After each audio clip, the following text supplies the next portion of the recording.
Hello there, welcome to the Week 22 Overwatch League Power Rankings, this time for the APAC region. Don't have much to say in the intro, I pretty much got everything out of the way in the last video, so if you missed that, please go back and watch the NA Power Rankings video. But yeah, without further ado, let's get into the Power Rankings. 7th place, as expected, it's going to be the Chengdu Hunters. They're still not great. They're still just not performing well. I don't think that this team is going to be improving much throughout this season. If I had to make any guesses, I think they'll probably look better in this meta, with it being pretty Genji-centric. I think they'll look a little bit better maybe with Jinmu on the Genji, potentially, because Jinmu is like a pretty fucking good... He's a pretty good Genji player, to be fair. But... I don't know. Maybe they'll improve with Jinmu on the Genji, but personally I don't think one player being able to play the hero that he's good at is good enough for this team, just because the rest of the team is still going to struggle. Also, where was Molly? Where was Molly this week? Was he just not in? What happened there? Like, Molly seemed to be the best. At least I would have said Molly was the best player on this roster. So, like, yeah, I have to wonder, did they have specific plans to not play Molly this week? Are they going to continue to not play Molly? It's strange. Strange one for me, but yeah. I think they have the same roster issues that I talked about last week. I think they're still not great, generally speaking. They might improve now that Jinmu can play Genji, but I don't think they'll be good enough to... I don't think they'll be good enough to really take it to any other teams in the APAC region right now. So for now, Chengdu Hunters 7th place. 6th place though, Seoul Dynasty. Seoul Dynasty, same as Chengdu really, just a little bit better. Honestly, I really rate this team as same as Chengdu, but just better. They might improve potentially going forwards, just because they'll be able to play the double shield comms, which is generally what they're best at, and they'll be able to play Prophet on Genji, which is one of Prophet's heroes that he really shines at. So maybe they can improve. Maybe this meta, really, if there's any meta that Seoul are going to do well with, it's this one. So they should improve, and I expect them to get better, just because with the playoffs starting, they're going to have a lot more meaningful matches going forwards. So I expect them to power up a little bit and get a little bit better, but I don't know if it'll be enough to take on any other teams in the APAC region except for Chengdu. So yeah, for now, Seoul are just sort of in the same boat as Chengdu for me. They don't seem great, and unless something happens and they just suddenly, maybe the meta clicks with them, maybe the meaning being put behind these matches again is going to make them really, really try harder. I don't know. I just think something needs to happen before I can say this team is any better than 6th place in the APAC region right now. Moving on to 5th place, Hangzhou Spark. Still a very good team. Even after their losses this week, and I know they took some brutal losses this week, just trust me when I say this team still passes the eye test. They are still a very good team. If this was an overall power rankings, I wasn't splitting the regions up, they would probably just barely make top 10 still. That's how good this team is. In fact, I'd be fairly confident in saying that they would make top 10. So yeah, the fact that they took heavy losses this week and they can still look that good is actually kind of impressive to me in a weird way. Plus, again, I know I keep mentioning it, and that's going to be a thing that I will keep repeating throughout this video. Genji is currently really, really good. And this team has Architect. Not only do they have Architect, but they also have Ado. I think a lot of people have forgotten that they have Ado, and Ado is a very, very good Genji. But I don't expect them to play Ado anytime soon. I'm just saying that just in case they do. But I don't expect them to play Ado. I expect them to play Architect, who is also a very, very, very good Genji. So going forwards, they'll probably improve, just because they get to play Architect on the Genji, and he's so capable on it that I'm sure he'll be able to get Spark somewhere. Yeah, for the most part, I think they're still definitely a strong team. They're still a really strong team. It's just, after the losses they took, I can't feel comfortable putting them any higher than 5th place, which is unfortunate because this team does still look really, really good. It's just the rest of the APAC region is so powerful now that I can't put them any higher. 4th place, the team that is forced me almost to put Hangzhou that low, is the London Spitfire. They looked like a brand new team this weekend, and I don't know if it was just the classic London thing of just them sort of playing above their standard. Maybe it was that.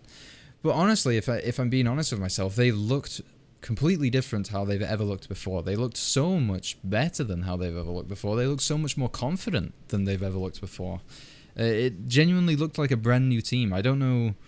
I think it was Achilles who said it, but genuinely looked like they were fielding a different roster. Jihoon came in and he looked pretty good. I wouldn't say mechanically or individually skill-wise he looked any better than JMac did. But when Jihoon was in, the team just seemed to rally behind him much better. They looked a lot more coordinated when Jihoon was in.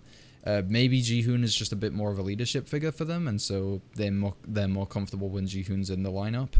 Maybe that's the case. Maybe I'm just talking out my arse. Who knows? Honestly, I just think if London keep playing like this, they're definitely 4th place and could possibly even get a little bit higher in coming weeks if they continue to play like this. One player that I do want to shout out for this team is Highly, though. Highly played out of his mind this weekend, so good job from him. One concern I do have with this team is, again, with Genji becoming meta, I don't really know if anyone on this team plays Genji. I've heard good things about Shui. Apparently Shui is a very good Genji player, but we'll have to see. So yeah, going forwards, London Spitfire, if they keep playing to the standard that they're playing now, 4th place or higher, definitely in the APAC region, for sure. I'm really impressed with how they were playing this weekend, and keep it up, London. You're doing great. 3rd place, New York Excelsior. This, it was a bit of a debate in my head as to whether they deserve 3rd place. But I think they do. I think I wouldn't feel fully comfortable putting London above New York just yet. But for now, I just know that I have my concerns. But anyway, for now, New York Excelsior in 3rd place, I think, is a good spot for them. This meta should be the perfect meta for this team. They should have no excuses going forwards with this meta. They have not only Haxol, not only Who Are You, not only Libero to play the Genji. If they really wanted 3 separate Genji players right now to choose from, I would say Haxol, if you want my opinion, should be the one they should go with. But yeah, they have Haxol in to play the Genji. They've got Mano to just do Mano things, be the classic off-tank that he is. Jonek can play everything that he's used to. I think Anamo's going to come in and just look as good as possible. Just the point is, this is the perfect meta for them. This is the absolute perfect meta for them. They couldn't have asked for a better meta. If they begin running Nene and Haxol in this meta, they're going to be really, really strong. They have to be really strong this meta. But to talk about how they've looked this week, kind of weird, a little bit all over the place, honestly. I think they were lucky to get to a map 5 against Guangzhou Charge with the way that they were playing. Kind of just stand by what I said last week. They don't really know who to field in their rosters. I mean, they put Haxol on support. Like, I don't understand what the coaching staff are doing when it comes to fielding their players, who they want to play in their starting lineups and all that. Because I can't tell what the decisions being made are. Like, usually you can get a pretty good idea of why teams would play certain things. So, like when you look at the Shock, when they sub in Super, you know that they're probably just intending to play Rhine at some point on this map, and so they want Super in to play the Reinhardt. It's fairly straightforward. With New York, I cannot tell why they field certain rosters, or why or when or what the rhyme or reason behind why they play certain players are. I can't put it together. Maybe I'm stupid, maybe I'm not. I can't figure it out for the life of me, and I think they just need to settle on one core 6 roster that they just stick with and always play. I think that would benefit this team so much if they did that. Another thing I wanted to say is about Hotbar. He even tweeted about it himself this week. He's just not playing at the level that the rest of the team is. I think if Hotbar was to just improve his play a little bit more, the team would look a lot better for it. Not to say that Hotbar is playing bad. I still would consider him a very, very good flex tank or off tank. But what I am saying is that the rest of this team is something special. The rest of this team is very, very talented, and Hopper just seems to be falling behind the rest of them at the moment. So if he was to step it up and play to the standard that the rest of the team is setting, they would look a lot stronger for it. I expect better from New York Excelsior coming up, and even though they're in third place now, they could have easily been lower on the table this week.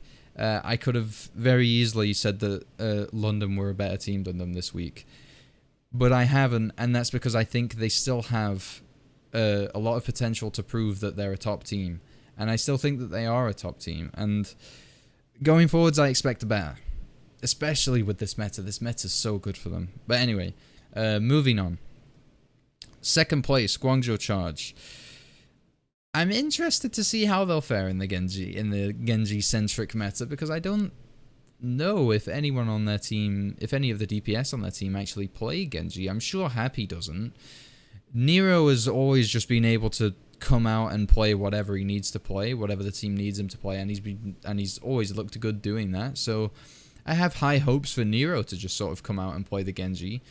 Maybe Eileen has a very good Genji on him. Honestly, I wouldn't know. I don't particularly know Eileen's hero roster other than Sombra and Doomfist, and now Tracer as well. So yes, Eileen could come out and play the Genji. Honestly, who knows? I think probably it would be Nero if I had to make a guess, but I think Nero is probably going to be able to learn it and then come out and look pretty good on it. But are they going to be able to hold their position above New York Excelsior in this meta coming up? I don't know. For now, though, they're incredible. I would consider them a top 3 team now. I would comfortably consider them an overall in the entire league a top 3 team, which is insane considering the only 2 I'd put above them is Shock and the other team that I'm going to name in just a second. But yeah, I really don't have any complaints. Where I am a little bit worried for them going into the Genji meta, I think for now, they're so good as a team that I can't complain about them. They look amazing. I think it's a little bit weird how they have a tendency to drop maps to teams that they shouldn't drop maps to. But for the most part, this team looks great, and I can't complain about them. They're a top 3 team in my eyes right now. Very underrated. More people need to be talking about this team. Guangzhou Charge, 2nd place in APAC, 3rd place overall, I'd say. Insanely good team. But not quite as good as the number 1 team in APAC, Shanghai Dragons. They're just nuts. They're the shock of the APAC region. They're so good. They're unstoppable. And the concerning thing is that info has come out that apparently they're even better in scrims. Apparently they're somehow even better in scrims, and they're either choking or holding back in some way in the actual matches. That's crazy. That's crazy to think that this team that is already dominating every other team in their region is somehow holding back in their matches and actually look better in practice matches. That's crazy to actually even consider that. And then going forwards as well, I have absolutely no worries because they're going to be able to play Fleta on the Genji. Fleta's looked like he's been my MVP this season. Fleta's looked like arguably the best player in the world this season. And now he's going to get to play a hero that he's always been known for being ridiculously good at. Yeah, Shanghai are going to be pretty unstoppable moving forwards, and you could put a really strong argument in there for them being the best team in the world right now. Shanghai, I would rate them 2nd place overall, just barely to Shock. But I can see anyone's argument for them being the best in the world right now. They're insane. Anyway, that was actually a pretty quick video. That went by really fast. I didn't think I was capable of getting a video under 20 minutes long. But yeah, there you go, I guess. That was my APAC power rankings. In the future, coming up videos-wise, expect another predictions video to come out this week at some point later in the week. Probably on the Friday just before the matches start this weekend. Maybe sooner than that. Also, look out for some more topic videos. I've not given up on those. More are going to be coming out. And I will try and get a VOD review done this weekend. I'm a little... this week, I mean. I'm a little busy this week. I've had a lot going on. But yeah, for the most part, just look out for new videos coming up. I promise I will deliver on these promises. But yeah, for the most part, just look out for new videos. Here is my overall power rankings, just if you wanted a little recap. Those are my overall power rankings, both the APAC region and the NA region right there. But yeah, thank you so much for watching, and I'll see you soon.